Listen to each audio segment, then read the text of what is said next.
his rage slowly withered, and he came to know the God who in frenzy he had mocked. More than that, he made the muses angry. Beside the black rocks where the twin seas meet, unholy wounds blinded the two sons of Phineus, inflicted by his savage wife. The sightless holes cried out for someone to avenge those blows made with the sharpened comb in her blood-stained hands.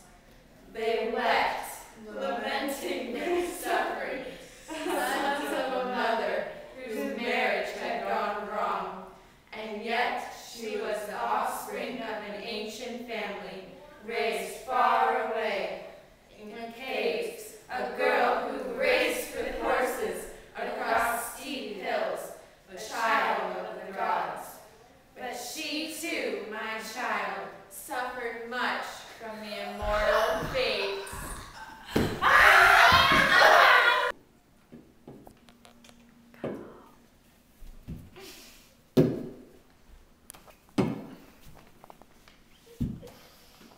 Lords of thieves, we too have walked a common path, one person's vision serving both of us. The blind require a guide to find their way. What news do you have, old Tiresias? I'll tell you, and you obey the prophet. I've not rejected your advice before. That's the reason why you've steered the city on its proper course. From my experience, I can confirm the help you give. You know this, your luck is once more on fate's razor edge. What? What you just said makes me nervous. You'll know once you hear the tokens of my art. I was sitting in my ancient place, receiving omens from the flight of birds. I note among those birds an unknown cry, evil, angry screaming. I knew that they were tearing at each other with murderous claws. I was afraid, so right away, up on the altar, I set up burnt offerings, but hepatitis failed to shine out from the sacrifice. Dark slime poured out from the embers, oozing from the thighs which smoke and spat. The rites had failed. I learned that from this boy, who is my guide. In the city, our altars and our hearths have been defiled. The gods no longer will accept our sacrifice. Our prayers, our thigh bones burn in the fire.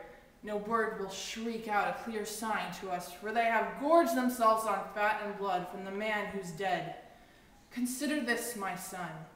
All men make mistakes, but when they do, they're no longer foolish or subject to bad luck if they try to fix the evil into which they've fallen. Make concessions to the dead. Don't ever stab a man who has just been killed. What the glory in killing a dead person one more time? I've been concerned for you. It's good advice. Learning can be pleasant when a man speaks well, especially when he seeks your benefit. Old man, you're all like archers shooting at me.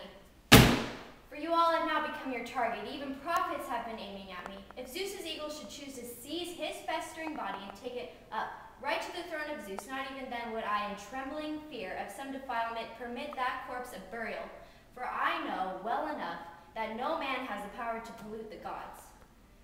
But, old Tiresias, among human beings, the wisest suffer a disgraceful fall when, to promote themselves, they use firing words to spread abusive insults. Alas, does any man know or think about... Think what? What sort of pithy common thought are you about to utter? How good advice is valuable, worth more than all possessions. I think that's true, as much as foolishness is what harms us most. Yet that's the sickness now infecting you. I have no desire to denigrate a prophet when I speak. But that's what you are doing, and when you claim my oracles are false. The tribe of prophets, all of them, are fond of money. And kings? Their tribe loves to benefit dishonesty. You know you're speaking of the man who rules you. Oh, I know. Thanks to me, you saved the city, and now you are in control. You're a wise prophet, but you love doing wrong. You'll force me to speak of secrets locked inside my heart. Do it. Just don't speak to benefit yourself. I don't think that I'll be doing that, not as far as you're concerned. You can be sure you won't change my mind to make yourself more rich. Then understand this well. You will not see the sun race through its cycles many times before you lose a child of your own, a corpse in payment of those corpses. In your arrogance, you've moved a living soul into a grave, leaving here a body owned by gods below, unburied, dispossessed, unsanctified, that no concern of yours or the gods above. In this, you violate the ones below. And so, destroying avengers wait for you. Now see if I speak as someone who's been bribed. It won't be long before in your own house the men and women will cry out in sorrow, and the cities rise in hate against you. Like an archer, I shoot these arrows into your heart because you provoked me. I'm angry, so my aim is good. Boy, lead us home so he can vent his rage on you younger men and keep a quieter tongue, a more temperate mind than he has now.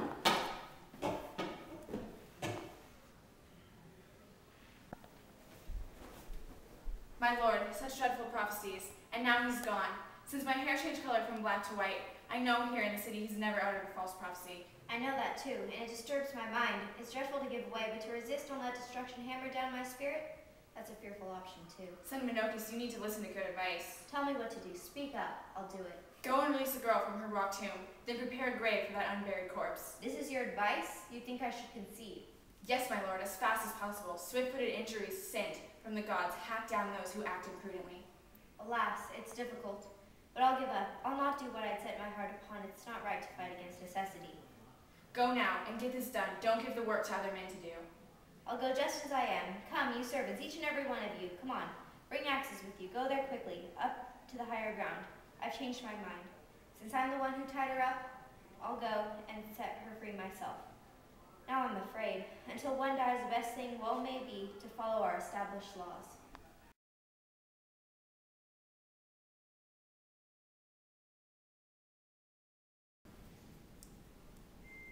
Did you know that this thing has a zoom button?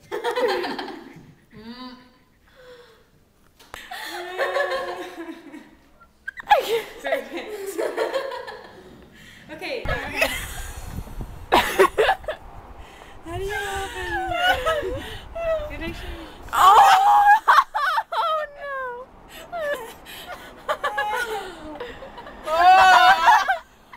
You had to do her eyebrows too. The evil into which they've fallen. Okay. Yeah, let's try it. Hey Hannah, look. Hey! My lord. Damn it.